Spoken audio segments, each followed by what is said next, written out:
जंगल में मेला लगा था। हर जगह पटाखे फूट रहे थे। रानो का बेटा कुकू और बेटी गुड़िया बहुत खुश थे। तभी कालू कौवा के बेटे जग्गू ने शरारत की। ए कुकू, ये देखो सबसे बड़ा पटाखा। जग्गू ने एक तेज रोशनी वाला पटाखा कुकू के बिल्कुल चेहरे के पास फोड़ दिया। धड़ाम! कुकू की आंखों में धुआं और चिंगारी चली गई। मेरी आंखें! माँ, मुझे कुछ दिखाई नहीं दे रहा, सब काला हो गया। कुकू बेटा क्या हुआ? अपनी आंखें खोलिए। रानो और टुन्नू कुकू को लेकर डॉक्टर के पास भागे। डॉक्टर कबूतर ने कुकू की आंखों की जांच की। माहौल बहुत गंभीर था। रानो बहन, मुझे माफ करना। उस पटाखे की तेज रोशनी और धुएं ने कुकू की आंखों की रोशनी छीन ली है। अब ये कभी देख नहीं पाएगा। ऐसा मत कहिए डॉक्टर साहब, मेरा बेटा अभी छोटा है, वो अंधेरे में कैसे जिएगा? कोई तो रास्ता होगा। एक ही रास्ता है।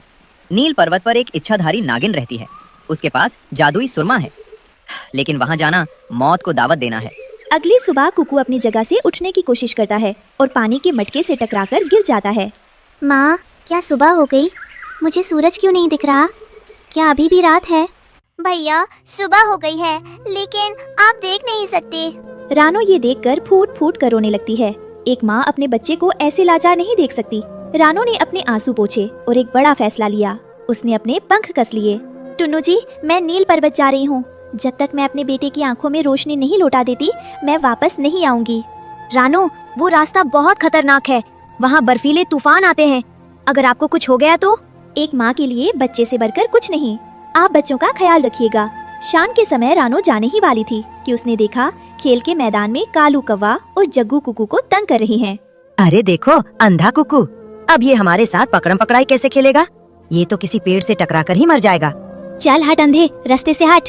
खबरदार कालू भाई, आज मेरा बेटा देख नहीं सकता। इसका जिम्मेदार आपका बेटा है और आप उसका मजाक उड़ा रहे हैं। याद रखिएगा, वक्त बदलते देर नहीं लगती। रानो नील पर्वत की ओर उड़ रही थी। हवा बहुत तेज थी। रानो अकेली थी, लेकिन उसका हौसला बहुत बड़ा था। बस थोड़ी दूर और रानो, हिम्मत मत हारना, कुकू तुम्हारा इंतजार कर रहा है। नील पर्वत पर बहुत ठंड थी। रानो के पंख जमने लगे थे। तेज हवा उसे पीछे धकेल रही थी। हू। रानो एक चट्टान के पीछे छिप गई। उसके शरीर में ताकत नहीं बची थी, लेकिन बेटे का चेहरा याद आते ही उसने फिर उड़ान भरी। रानो ठंड से जमने ही वाली थी कि वो बेहोश होकर बर्फ पर गिर गई। तभी वहाँ एक सफेद भालू आया। अरे, ये नन्ही चिड़िया यहाँ इतनी ठंड में क्या कर रही है? ये तो मर जाएगी। भालू ने रानो को उठाया और अपनी गुफा में ले जाकर आग के पास रखा। रानो को होश आया। धन्यवाद भालू दादा, आपने मेरी जान बचाई। मुझे नागिन की गुफा तक जाना है। बेटी, तुम बहुत बहादुर हो। नागिन की गुफा उस काली पहाड़ी के पीछे है। संभल कर जाना, वो बहुत चालाक है। मेरा आशीर्वाद तुम्हारे साथ है। भालू की मदद से रानो को नई ताकत मिली और वो फिर उड़ चली। रानो गुफा के पास पहुंची।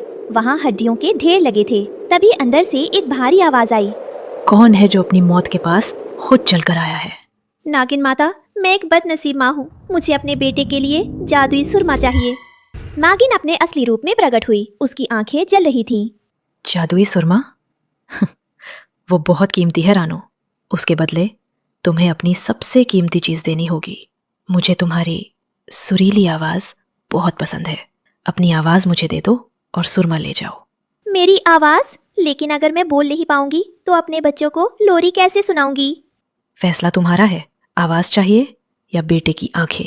रानो ने एक पल सोचा। उसने अपनी आंखों में बेटे की तस्वीर देखी। उसने नागिन को इशारे से हाँ कर दी। एक जादुई रोशनी रानो के गले से निकलकर नागिन के पास चली गई। रानो की आवाज हमेशा के लिए चली गई। बदले में नागिन ने उसे सुरमे की डिब्बी दी। रानो घर लौटी। वो बहुत थकी हुई थी। टुन्नू और बच्चे उसे देखकर दौड़ पड़े। रानो कुछ बोल नहीं पाई। उसने बस कुकू को गले लगा लिया और सुरमा निकाला।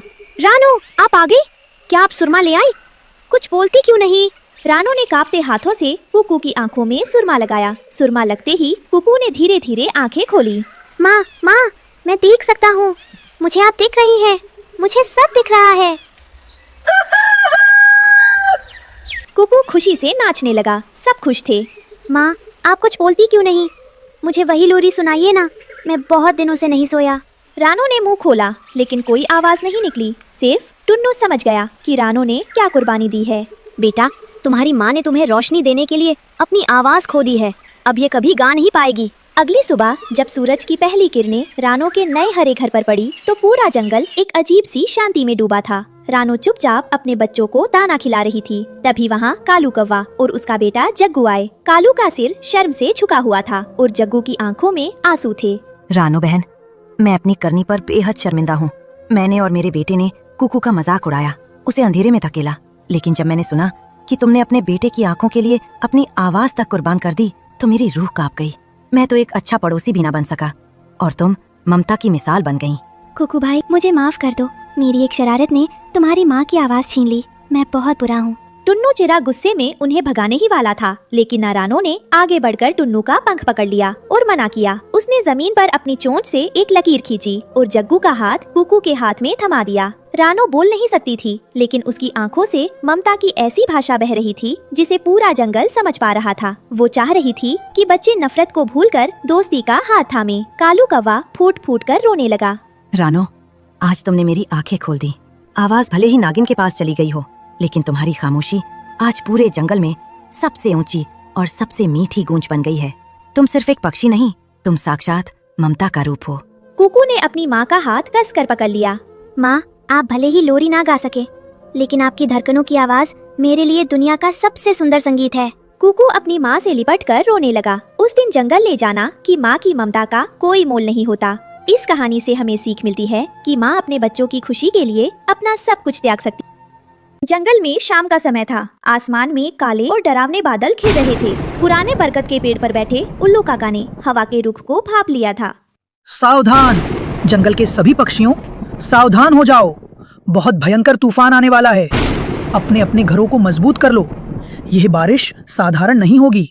उल्लू काका की चेतावनी सुनकर रानो चिड़िया तुरंत काम पर लग गई। वह नदी किनारे से गीली मिट्टी लाकर दूर के अंदर आ गया तो मेरे छोटे छोटे बच्चों को बहुत तेज ठंड लग जाएगी और वे बीमार पड़ जाएंगे। एक माँ के लिए उसके बच्चों की सुरक्षा, उनके आराम और स्वास्थ्य से बढ़कर इस दुनिया में और कुछ नहीं है। मेरी सबसे पहली जिम्मेदारी मेरा परिवार है।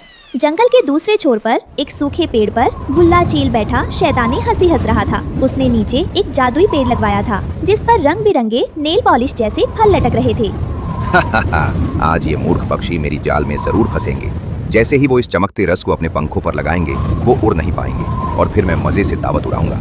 तभी कालू कौवा और गोरी कौवी उड़ते हुए उस जादुई पेड़ के पास पहुँचे। पेड़ से टपकता हुआ रंगीन रस देखकर उनकी आंखें चमक उठी। कालू जी, जरा देखिए तो, ये कोई साधारण पेड़ नहीं है। इसके रस से तो मेरे नाखून और पंख रानियों की तरह चमकने लगेंगे। हाँ गोरी, आप सही कह रही हैं। चलो जल्दी से ये जादुई पॉलिश लगा लेते हैं, फिर पूरा जंगल हमें रह जाएगा।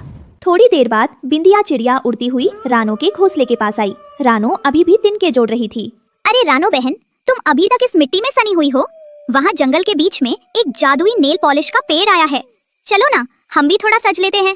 बिंदिया बहन, मुझे माफ करना, लेकिन इस समय मेरे लिए सजना संवरना बिल्कुल भी जरूरी नहीं है। मेरी प्राथमिकता मेरे बच्चों की सुरक्षा है। उल्लू काका ने चेतावनी दी है कि भयंकर तूफान आने वाला है। आप ही मेरी बात मानिए और अपना समय बर्बाद मत कीजिए। जल्दी से अपना घर ठीक कर लीजिए ताकि तूफान का सामना कर सके। सजना संवरना और दिखावा तो बाद में, आराम से कभी भी हो सकता है, लेकिन अगर तूफान में घर टूट गया तो हम सब बेघर हो जाएंगे। रानो की बात अनसुनी करके बिंदिया वहाँ से उड़ गई और जादुई पेड़ पर पहुँच गई। वहाँ हरियाली तोती, हरिया तोता और बबली कबूतरी पहले से ही अपने पंखों को रंगने में व्यस्त थे।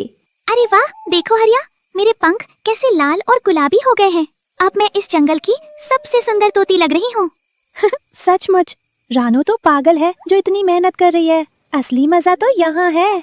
अचानक जोरों की गड़गड़ाहट हुई और आसमान एकदम काला हो गया। तेज हवाएं चलने लगी और देखते ही देखते मूसलाधार बारिश शुरू हो गई। अरे ये क्या, बारिश तो बहुत तेज है। चलो जल्दी यहाँ से उड़कर किसी सुरक्षित जगह चलते हैं। जैसे ही बारिश का पानी उस जादुई नेल पॉलिश पर पड़ा, वो रंग पत्थर जैसा सख्त और भारी गोंद बन गया। पक्षियों ने उड़ने की कोशिश की, लेकिन वो हिल भी नहीं पाए। बचाओ कालू जी, मेरे पंख तो चिपक गए हैं। मैं उड़ नहीं पा रही हूँ। ये पॉलिश तो गोंद बन गई है। मैं भी फंस गया हूँ गोरी, मेरे पैर पेड़ की डाल से चिपक गए हैं। ये तो कोई चाल थी। पेड़ के ठीक ऊपर वाली डाल पर बुल्ला चीला बैठा। अपने शिकार को फंसा हुआ देखकर उसकी लार टपकने लगी। बहुत शौक था ना सजने का। अब तुम सब यहीं बैठो। आज बारिश में पकौड़ों की जगह मैं तुम सबको खाऊंगा। रानो अपने पक्के और सूखे घोंसले में अपने बच्चों को पंखों में छुपाए बैठी थी। तभी हवा के साथ उसके कानों में कालू और गोरी के रोने की आवाज आई। ये आवाजें तो मेरे दोस्तों की है। वो जरूर किसी बड़ी मुसीबत में हैं। ये सही है कि उन्होंने मेरी बात नहीं मानी और मेरा मजाक उड़ाया था, लेकिन इस भयंकर तूफान में मैं उन्हें मरने के लिए नहीं छोड़ सकती। किसी की जान बचाना सबसे बड़ा धर्म है। एक माँ का दिल पत्थर का नहीं हो सकता। मैं तुरंत उनकी मदद करने जाऊंगी। रानू ने तुरंत अपने घोंसले से फिसलन वाला तेल लिया जो उसने दरवाजे पर लगा लिए रखा था और तूफान के बीच जान पर खेलकर जादुई पेड़ की तरफ उड़ चली।